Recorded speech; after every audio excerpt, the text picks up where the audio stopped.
October 4 ರಾತ್ರಿ 10 ಗಂಟೆಯ ಸುಮಾರಿಗೆ ಚಿತ್ರದುರ್ಗ ಜಿಲ್ಲೆಯ ಹಲವು ಕಡೆಗಳಲ್ಲಿ ವರುಣ ಅಬ್ಬರಿಸಿದ್ದು ಹಲವು ಅವಾಂತರ ಸೃಷ್ಟಿಸಿದ್ದಾನೆ. ಚಿತ್ರದುರ್ಗ ಜಿಲ್ಲೆಯ ಚಳ್ಳಕೆರೆ ತಾಲೂಕಿನ ಎನ್ ದೇವರಹಳ್ಳಿ ಗ್ರಾಮದಲ್ಲಿ ಭಾರಿ ಮಳೆ ಸುರಿದಿದ್ದು ಅಪಾರ ಹಾನಿ ಸಂಭವಿಸಿದೆ.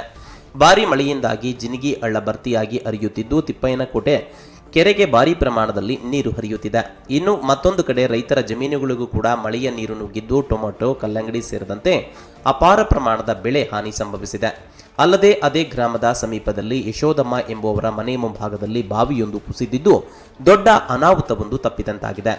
ಇನ್ನು ಮತ್ತೊಂದು ಕಡೆ ಮೊಳಕಾಲ್ಮೂರು ತಾಲೂಕಿನಲ್ಲೂ ಕೂಡ ವರುಣದೇವ ಅಬ್ಬರಿಸಿದ್ದು ಜೆಬಿ ಹಳ್ಳಿ ಗ್ರಾಮದಲ್ಲಿ ಭಾರಿ ಮಳೆಯಾಗಿದ್ದು ಈಗಾಗಲೇ ಹಳ್ಳ ಕೊಳ್ಳಗಳು ತುಂಬಿ ಹರಿಯುತ್ತಿದೆ. ಇನ್ನು ಮೊಳಕಾಲ್ಮೂರು ತಾಲೂಕಿನ ಚಿಕ್ಕೋಬನಹಳ್ಳಿ ಗ್ರಾಮದ ಸಮೀಪದಲ್ಲಿರುವಂತಹ ಬ್ರಿಡ್ಜ್ಕಂ ಬ್ಯಾರೇಜ್ ಕೂಡ ಭರ್ತಿಯಾಗಿ ಹರಿಯುತ್ತಿದ್ದು ರೈತರ ಮೊಗದಲ್ಲಿ ಮಂದಹಾಸ ಮೂಡಿದೆ.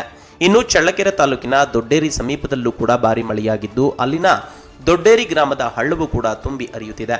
ಒಟ್ಟಾರೆ ರಾತ್ರಿ ಸುರಿದಂತಹ ಭಾರಿ ಮಳೆಯಿಂದ ಚಿತ್ರದುರ್ಗ ಜಿಲ್ಲೆಯ ಹಲವು ಕಡೆಗಳಲ್ಲಿ ವರುಣ ಅವಾಂತರವನ್ನು ಸೃಷ್ಟಿಸಿದ್ದಾನೆ.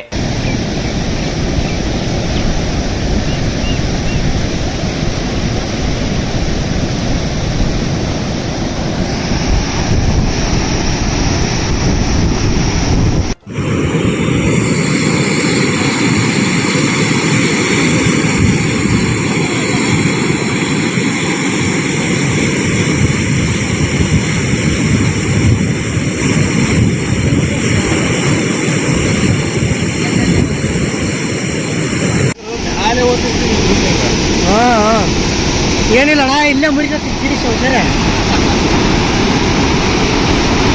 ನೀರು ಅಲ್ಲಿ ಎತ್ತತಾವ ನೀರು